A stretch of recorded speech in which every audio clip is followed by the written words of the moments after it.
Hi friends, आप देख रहे हैं विनोद जीएस गुरु चैनल।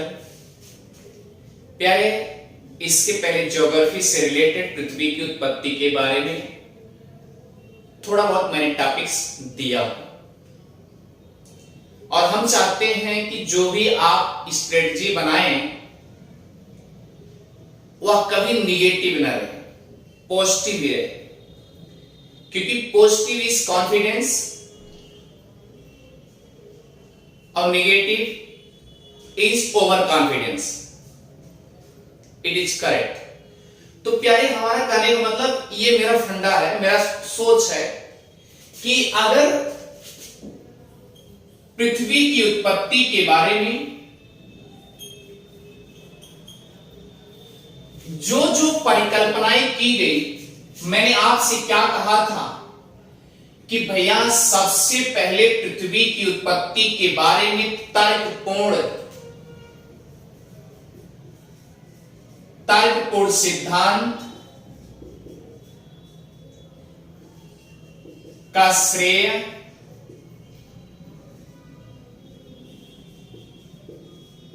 कास्ट द बफन को जाता है। मैंने इनके बारे में पिछली वीडियो में बता चुका हूं।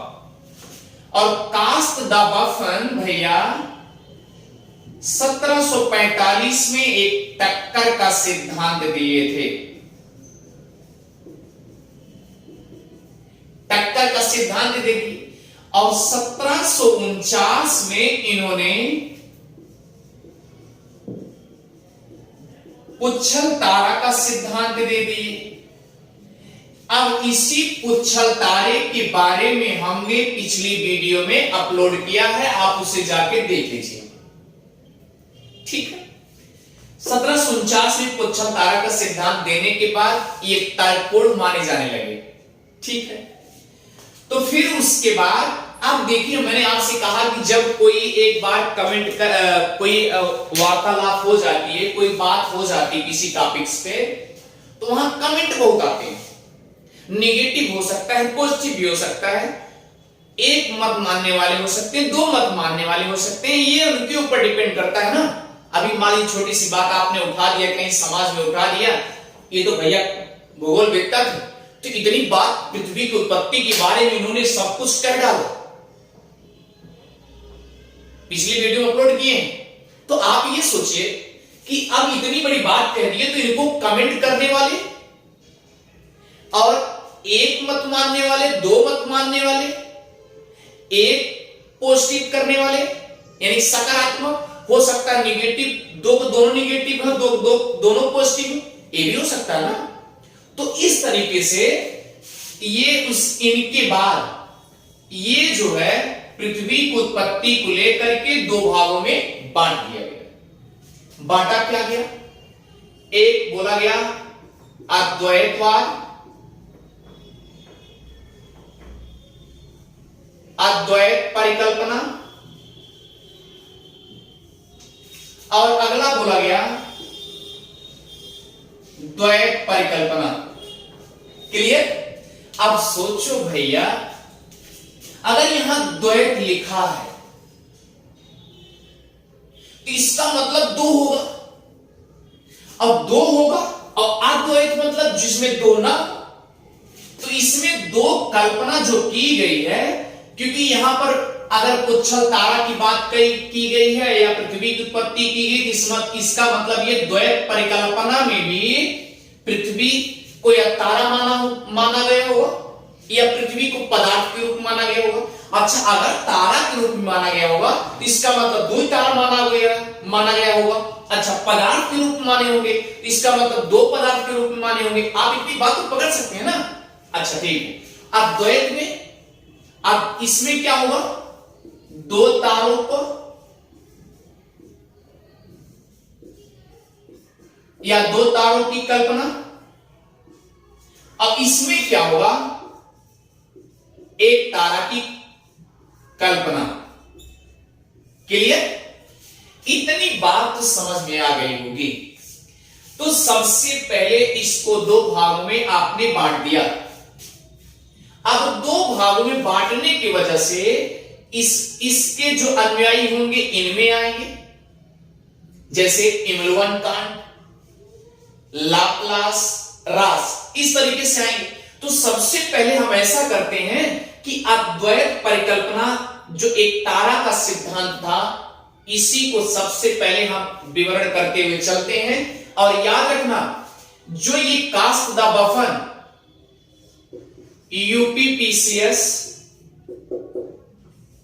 2018 मेंस के पेपर में पूछा गया है। तो मैं ये बताना चाह रहा हूं, अद्वैत परिकल्पना जो है ये इसके इन्हीं के बाद आता है, क्योंकि मैंने भैया बता दिया कि जब एक बार एक मत हो जाए तो उसके लिए कई मत उजागर होते हैं इस धरातल पे अगर जीना है तो। और एक निगेटिव भी हो सकता है और एक पॉजिटिव भी हो सकता है, कहने का मतलब ये, या दोनों निगेटिव हो सकते हैं, दोनों पॉजिटिव हो सकते हैं। क्लियर? क्योंकि भैया हमारे बात नहीं मानेंगे, हम अपनी बात रखेंगे। मानने और न मानने की बात कल्पना के ऊपर डिपेंड करता है ना, दिमाग के ऊपर डिपेंड करता है। तो ये बात उठती है, आगे देखिए, सीधी बात ये है कि सबसे पहले अद्वैत परिकल्पना की बात हम कर लेते हैं। इसमें श्रेय किसको जाता है ये मैं बताने जा रहा हूं।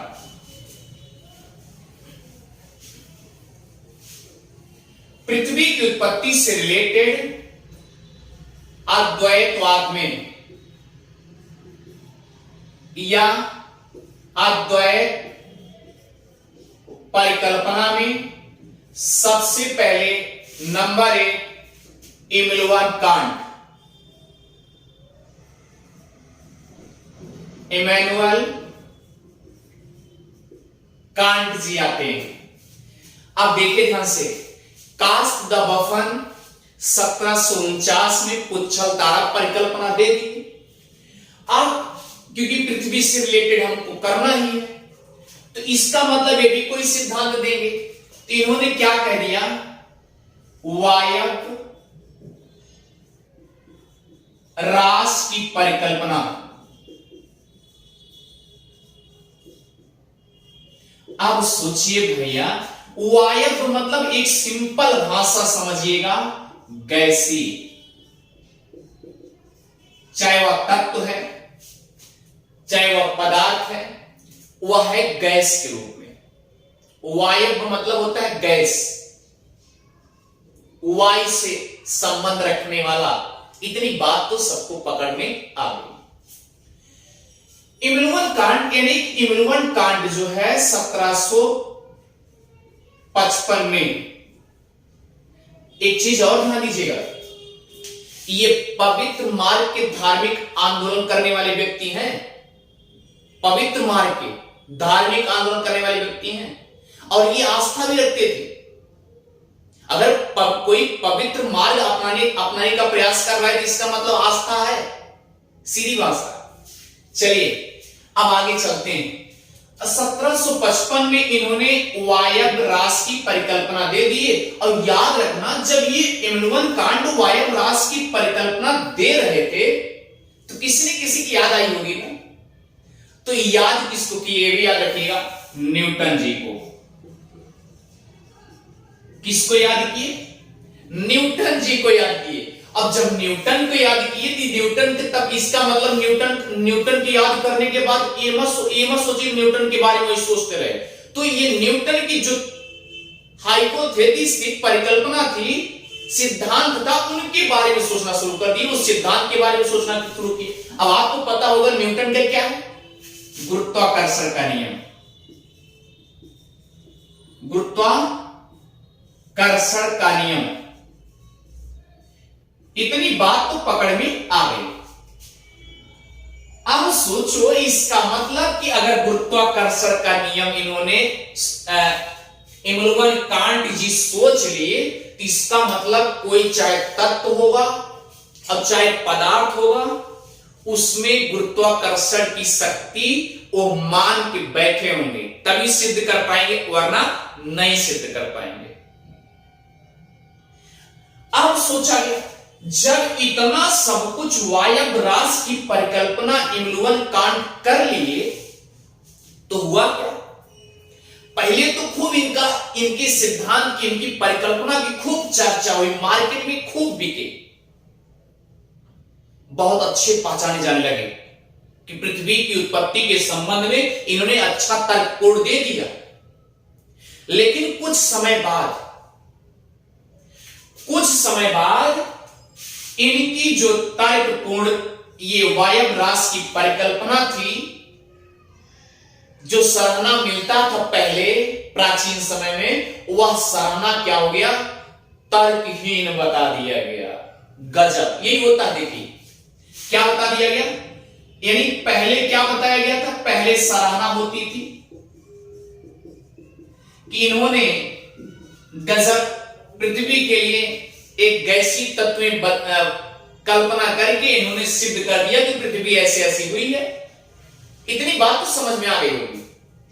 अब बाद में आगे चल करके इनकी जो तर्क पूर्ण बताया गया कि अच्छा पृथ्वी के बारे में तर्क शक्ति अच्छा दिए हैं, तो बाद में क्या हुआ? अवहेलना हो गई, सराहना खत्म हो गई।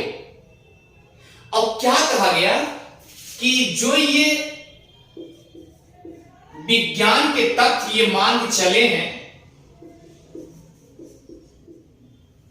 विज्ञान के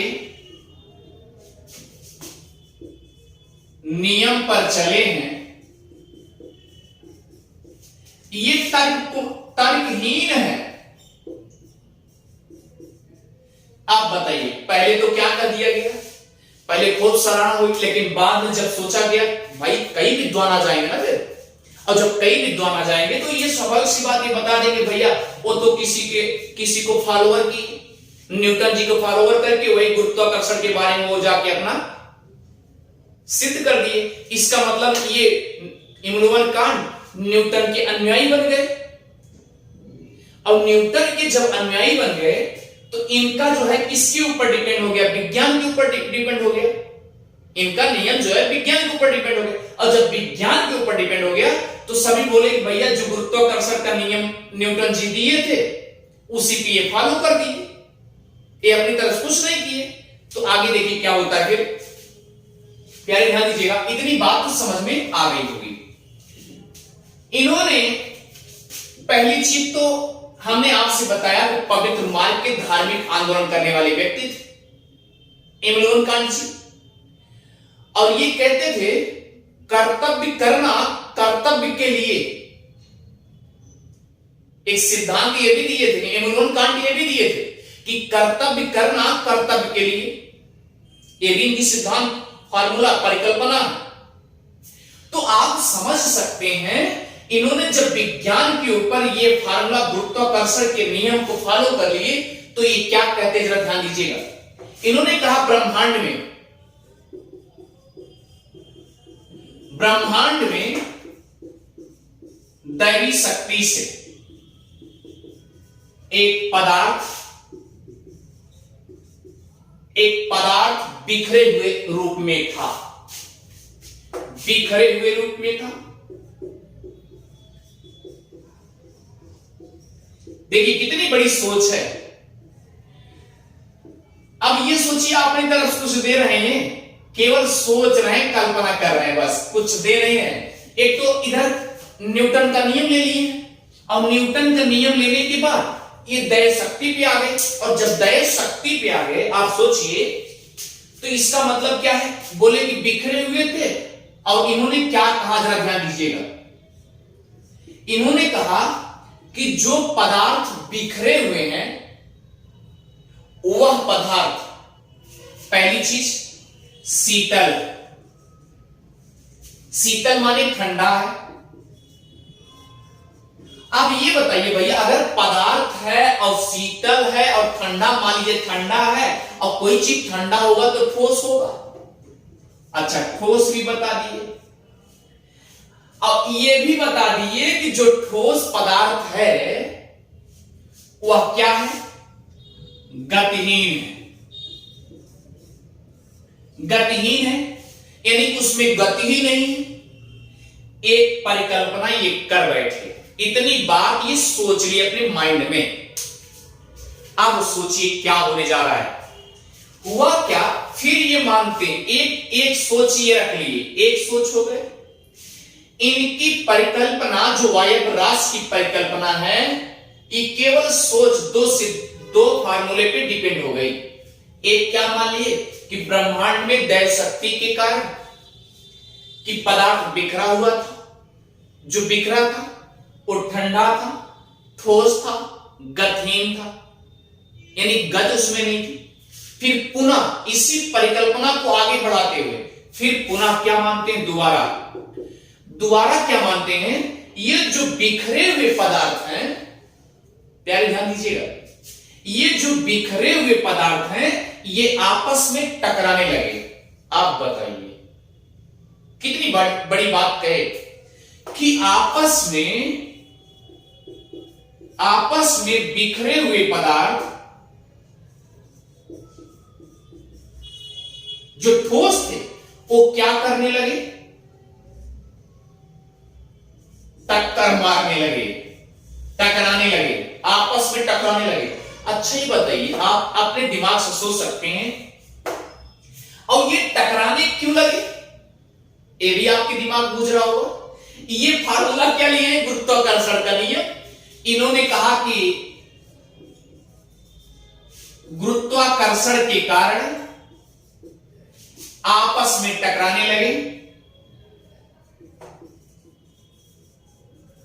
आपस में टकराने लगे। अब प्यारे सोचिए, अगर आपस में टकराने लगे तो इन्होंने फिर क्या कर दिया कि जो ठोस है वो क्या हुआ, टूटा हुआ, और टूट करके आगे बढ़ा हुआ। फार्मूला तो यही बनता है ना। अच्छा, आपस में टकराने लगे, कुछ टूटे होंगे, कुछ आगे बढ़े होंगे, यानी जो गतिहीन थे वो गतिशील हो गए। अब सोचिए, अब जो गतिशील हो गए तो अब इसी तरीके से गतिशील होते होते आगे क्या हुआ, टकराते टकराते इन्होंने कहा क्या कि यह एक समय ऐसा आया, इतनी तप्त बन गए, इतना गर्मी बन गया कि एक गैसीय अवस्था में हो गया। गैसीय अवस्था बता दी। अब इन्होंने बताया कि गैसीय अवस्था है, और गैसीय अवस्था में इन्होंने कहा कि अब इसमें जन्म हो जाता है। इन्होंने नाम दे दिया कि निहारिका का जन्म हो गया। एक निहारिका जो गैसीय अवस्था में एक जन्म हो जाता है। इतनी बात तो पकड़ में आ गई। और ये भी बता रहे थे कि गतिशील यानी टकराए, और टकराने के बाद जब गतिशील हुए और फुल स्पीड में जब चलने लगे तो बोले उस आपस में खुद ही एनर्जी आने लगी, और एनर्जी इतनी आ गई, इतनी उसमें गर्मी हो गई कि वो गैसीय अवस्था में हो गया, पिघल गया। पिघलने के बाद फिर क्या हुआ, एक कंडीशन आया कि उसमें से गैसीय अवस्था से निकलने लगा, गैस बन करके निकलने लगा। और जब गैसीय अवस्था बन गया, उन्होंने क्या नाम दे दिया, निहारिका। फिर एक सिद्धांत अप्लाई किए। वह निहारिका जो है वह भी क्या कर रहा है, अपने आप में गोला कर रहा है, गोला कर रहा है तो घर्षण हो रहा है, और घर्षण हो रहा है तो गर्मी हो रही है, और गर्मी हो रही है तो क्या होगा। तो इन्होंने बताया कि जो ये गोला के रूप में है, ये पदार्थ जो गैसीय अवस्था में है, तो ये ऐसा कंडीशन हुआ, ध्यान दीजिए, पहले जो ठोस थी और गतिहीन थी और ये ठंडा था, अब वह गैसीय रूप में परिवर्तित हो चुका है, निहारिका के रूप में। ये बता चुके। अच्छा, अब आप सोचिए, निहारिका जो है जिसका नाम उन्होंने बताया, फिर यहां पर एक विज्ञान के नियम लेते हैं।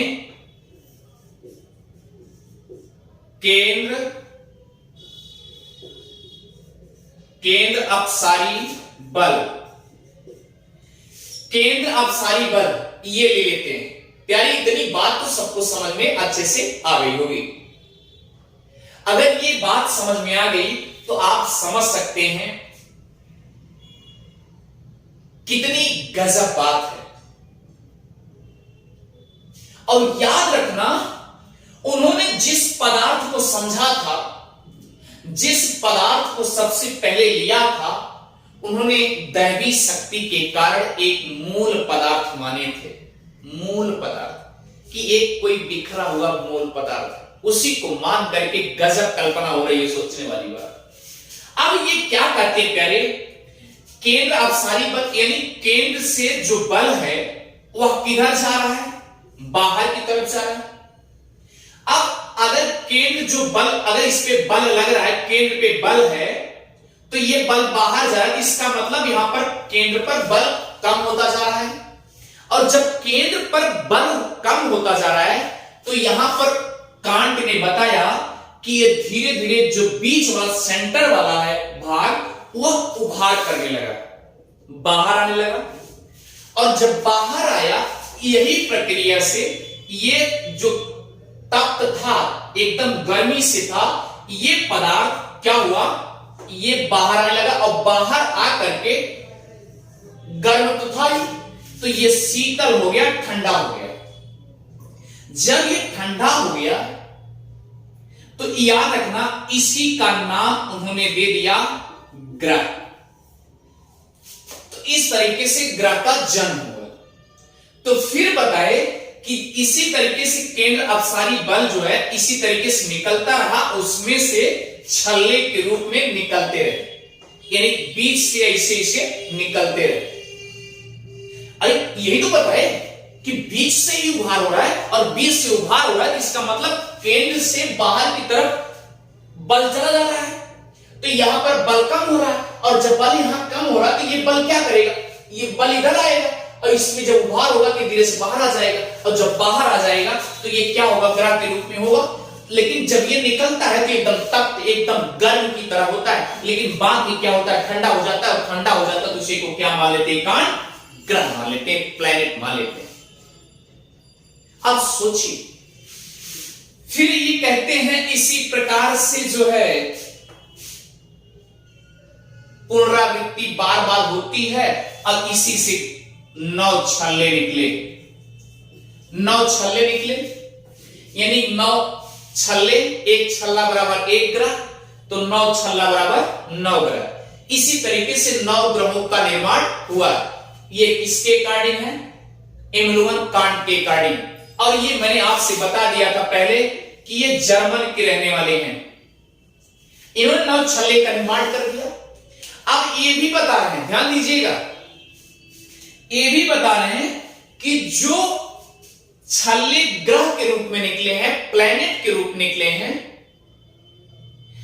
उसी ग्रह में से जैसे पुनरावृत्ति इसके साथ उपर्युक्त पुनरावृत्ति हुई है, उसी तरीके से ये ग्रह में से बलयाकार में छल्ले निकलने लगे, बलयाकार छल्ले निकले, और लास्ट में ठोस बनते गए, शीतलन होते गए। तो अब ग्रह से जो उत्पन्न हुए उन्होंने बता दिया सैटेलाइट है, अर्थात उपग्रह है। इस तरीके से उपग्रह का निर्माण हो गया। इतनी बात तो सबको समझ में आ गई। तो प्यारे, हमारा कहने का मतलब यह है, अब इसमें तर्क क्या दिया जाता है, आलोचना क्या दी जाती है। मैंने आपसे ये पहले बता दिया था कि पहले इनका नियम सरहनी था, लेकिन कुछ समय बाद सरहनी बदल गया। अब सरहना नहीं हुई, ये बताया गया कि इनका जो इमनुअल कांट है, इनका जो है विज्ञान के गलत नियमों पर है, क्योंकि ढेर सारी कंडीशन बताए। कंडीशनल क्या था, आइए आलोचना चलते हैं। आलोचना क्या थी प्यारे, एक चीज बताइए, इन्होंने कहा क्या कि यदि आकार बढ़ता है, ये कहे इसी तरीके से आकार बना, और धीरे धीरे जब निहारिका बड़ी आकार हुई, आकार बना, तो आकार बढ़ता है तो गति कम होती गई, और जब गति बढ़ती है तो आकार कम हो जाता है। इसी तरीके से शेड्यूल होता है। अब इन्होंने क्या किया, इसके नियम के खिलाफ इनका सिद्धांत ये है कि निहारिका जब बड़ी हुई और उसकी गति भी बढ़ती गई, यही बताए थे। तो आलोचना ढेर सारे होते हैं। तो प्यारे याद रखना, निहारिका को बता दिए कि यह जो है इसमें से छल्ले के रूप में सारे ग्रह निकलते रहे, और ये भी बताए कि लास्ट में जो अवशेष इस निहारिका से बचा वह सूर्य के रूप में बचा हुआ है। किसके रूप में? सूर्य के रूप में बचा हुआ। अर्थात 9 ग्रह हुए और ग्रहों में से जो वलयाकार रिंग के आकार का निकले उसको उपग्रह बता दिए, सैटेलाइट बता दिए और इसको प्लेनेट बता दिए। और लास्ट में जो अवशेष रिमाइंडर बचे हुए हैं गैस, उन्होंने बता दिया क्या है, वही सूर्य। इस तरीके से क्या है उन्होंने बता दिया।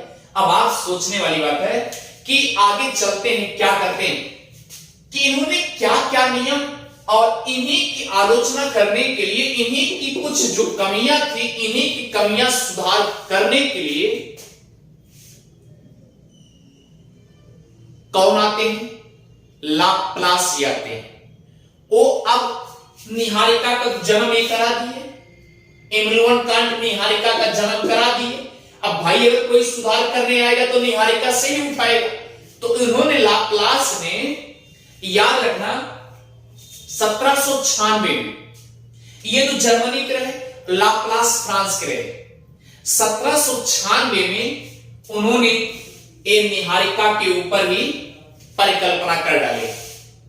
यानी इन्हीं की कमियों को सुधार करने के लिए लाप्लास की निहारिका परिकल्पना आती है। ठीक है प्यारे, इतनी बात तो समझ में आ गई। आप देखिए, और ये बात आप याद रखिएगा, एक नियम और ये भी लिए थे। एक नियम ये लिए थे कि जो कोणीय आवेग होता है उसमें ये होता है कि अगर आकार बढ़ता है तो गति कम होती है। क्लियर? आकार जो है अगर बढ़ेगा तो गति कम होगी, और अगर गति बढ़ती है इसका मतलब आकार कम होगा। ये कोणीय आवेग है, ये कोणीय आवेग का नियम है। कोणीय आवेग की स्थिरता का सिद्धांत इसी में आता है। तो इसके विपरीत है, इमैनुअल कांट ने क्या कहा था? इमैनुअल कांट ने यह कहे कि जो निहारिका जो बड़े अवशेष के रूप में बना है उसका आकार तो बृहद हो गया। अब वो जितना तेज गर्म कर रहा है, जितना तेज मतलब बड़ा है, अब वो इतनी स्पीड में चल भी रही है, तभी तो छल्ला निकल रहा है ना। तो ये